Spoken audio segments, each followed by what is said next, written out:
Hi, welcome to Team Wool Sheep Reviews. So you bought a 3D printer, you've downloaded all the upgrades, and this is a short video, maybe, on the enclosure I've built for my Ender 3 Pro. I know you've been waiting for this video.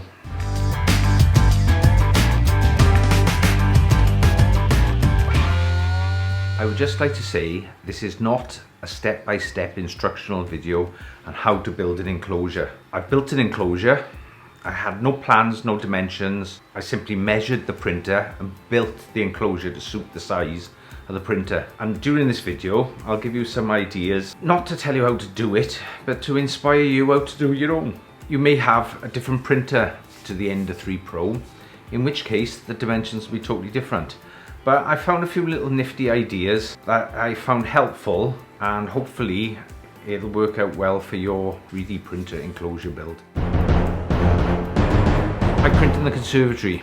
Outside 5 degrees, inside the conservatory 10 degrees. When you get to those temperatures, if it's cold, the prints don't work properly. What happens, the bed is hot, the plastic is going on but cooler on the top, and it's causing the models to warp. So they're warping and peeling themselves up in the corners. So I went to our local DIY store and I bought some of this. It's 2mm plastic for glazing or model cabinet making, whatever. But it was the cheapest plastic, like Perspex, I could buy. And I cut it with a Stanley knife. Leave the plastic protective film in it. Like I said, nice ruler, couple of scores with a Stanley knife, get it nice and deep. Cut it through. You'd be forever trying to cut all the way through the Stanley knife. I went dink and snapped it on the edge of the table. But I made it, and as you notice, it's slanting back. So the reason I made it with the slanting doors is the doors stay closed. I don't need any fancy catches. Being slanted back, it just looked a bit neater. The missus didn't want a big plastic box in the conservatory because it looked ugly. So by slanting it back, it looked a little bit smaller. The temperature in here at the moment is about 16 degrees, 17 degrees. The temperature in the enclosure at the moment is 28 degrees. So it's getting the heat from the bed and warming up that enclosure, and it's keeping quite a stable temperature. So I haven't got any drafts.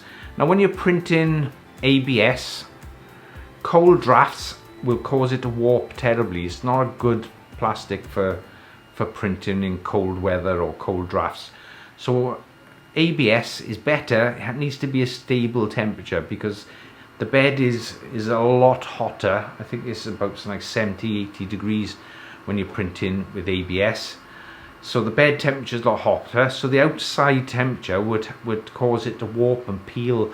Exactly the same problems I've been having with PLA in the open air of the conservatory. Too cold. They don't like to be too cold. With this, I got the glass bed, 60 degrees, constant temperatures is printing, so it's stuck fast and I don't get any warping. You don't want the environment to get too hot. So where the filament goes in, I've got a door that I can remove. These are all little filament guides that I've found on Thingiverse and downloaded. I created this little door so I can put the filament in. It's open-ended, and the reason it's open-ended is because I can put it on when the filament is in place and take it off if I want to let air through, so it gives me a chance to allow a bit of air. I put little vent flaps on the front and the back so I can have air naturally flow through there. So it's taking air from the conservatory a little bit cooler through a little vent just to try and keep the temperature. And what I've got is working quite well. If it gets too hot, I can open the doors. In the winter, it was maintaining about 28 degrees in here when it was like 10 degrees or less out in the conservatory. So it acted as a little environment stabilizer, which worked brilliant. Today I've left this off because it's getting quite warm in there. There's no plans. I've simply made this, stuck it together. There is no plans that you can download. I don't particularly want to measure and draw it up. I can give you the general dimensions if you're interested. Because it's so warm in there, the power supply had to be taken off the printer and bolted on the outside. That is important because that power supply gets warm and there's a cooling fan. The bottom of my enclosure, I put a little wooden surround, and that's just finishing it off nice on the table, and it also gives it a little bit of structural support. It's only freestanding, it's not fixed or glued onto it. The hinges are printed, the handles I bought from a local hardware store. All the vents, I bought the vents on the back from a hardware store. I actually had them, so I just used them. I could have 3D printed. There are 3D printable vents you can download on Thingiverse. Pow!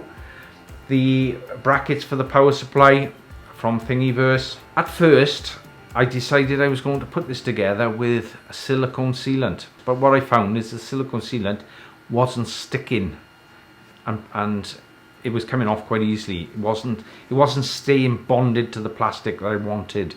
Probably hot glue gun instead of silicone might have been a better option, but what I've done is I've used some 3M clear duct tape.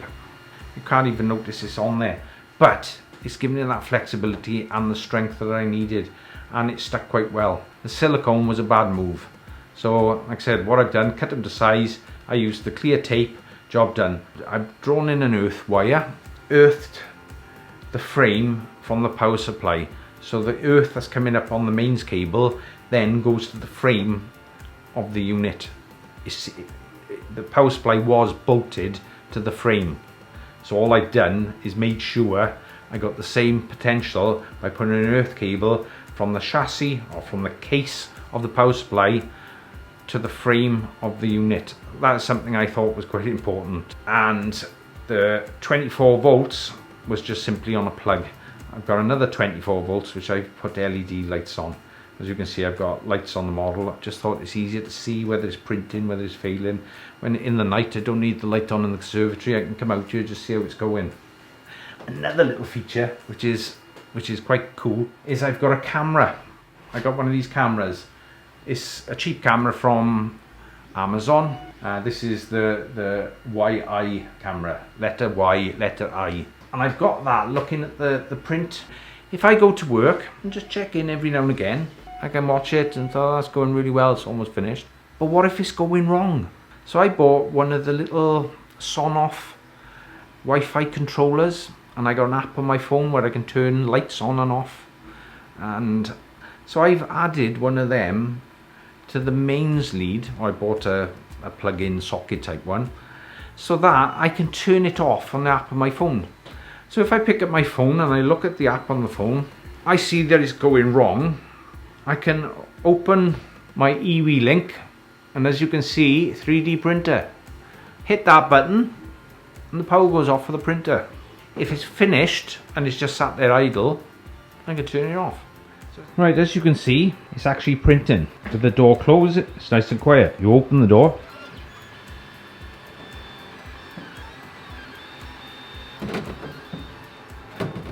close the door, noticeably quieter. That was probably the biggest thought I had to give, was the actual filament. Because this axis goes up and down and the extruder is going up and down, then I needed the filament to be able to feed in without actually going through a hole and bending and becoming a major problem.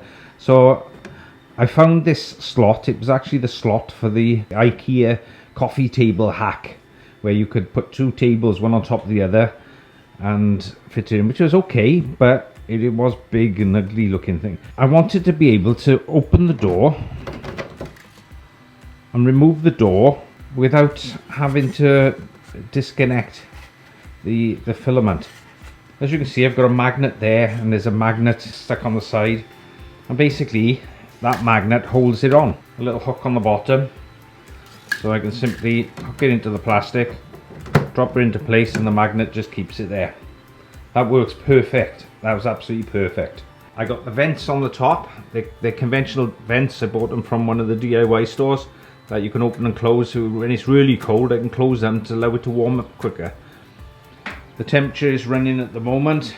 It's quite cold in here in the conservatory, and it's currently 26, almost 27 degrees. The power supply is on the outside, as you can see, and there's a notch in the back where the cables actually come in. If I look inside, I printed a little drawer. In there was handy. Not a major upgrade, but they're just little handy features you can download and print. Yeah, the tolerances with the measurements, if you look, there's not much distance there and there. If I was going to do it again, I'd give myself a little bit more room on the sides, a little bit more width. But I wanted the doors to be able to stay open like so. So I put these little bits of braid there. Put one on the top, one on the bottom, because this is stretch. I don't know whether it looks neater or not, but if I had to do it again, I'd put the hinges on the inside and mount them properly. I'd have to cut out knots of plastic. A little bit of Dremel work would be fine. It was easier doing it that way. But my thoughts were that these can flip around right and fold back, but so in the summertime I can have it wide open. So jewellery's out on that. I'll have to think about that, whether or not to change it. You can see that I've doubled up the thickness there, and the reason I've doubled up the thickness, because it's only 2mm, I wanted to make sure there's enough structural strength for these nuts and bolts in it, and I'm not going to flip it open and crack the plastic. So there is plenty of strength there. It's not as flimsy as we would think. When you buy it, it is quite flimsy plastic, but it's quite durable. So more than adequate for the job. You don't want anything too sort of monstrous, but that actually worked out quite well. Like I said, it was quite cheap. It was significantly cheaper than using the 3 or 4mm. This was 2mm. If I ever bought a new printer and I had to build another one, I might invest in the heavier gauged perspex. What I haven't thought about is, what am I going to do in the summertime when I don't need it? I might have to look at the way whether I can have hinges that I can flip off, or can I have one that will dismantle and fold down? That's something I need to think about.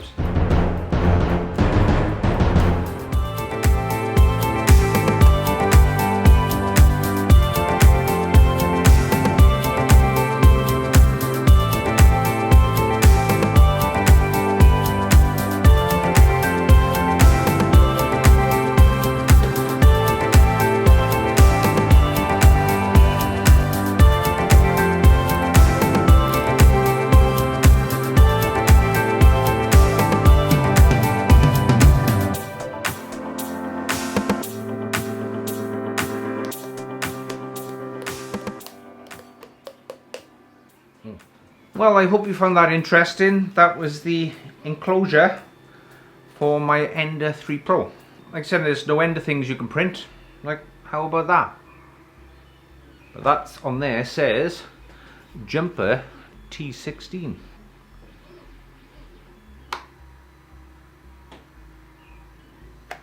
With the USB-C charging.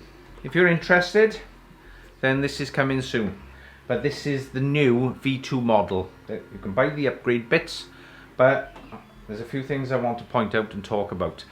And one thing I'm going to do in an upcoming video is transfer some of the models off my Tyrannus X9D and get them on there working using OpenTX. So that is something I'm looking to do, and I'm going to find the quick and easiest option and see how it works. So that's coming. So if that interests you, then subscribe below. I'm almost at 1,000 subscribers, so for 1,000 I fancy doing something special. Click below to subscribe, and thank you for watching Team Woolly Sheep Reviews. See you soon. Bye.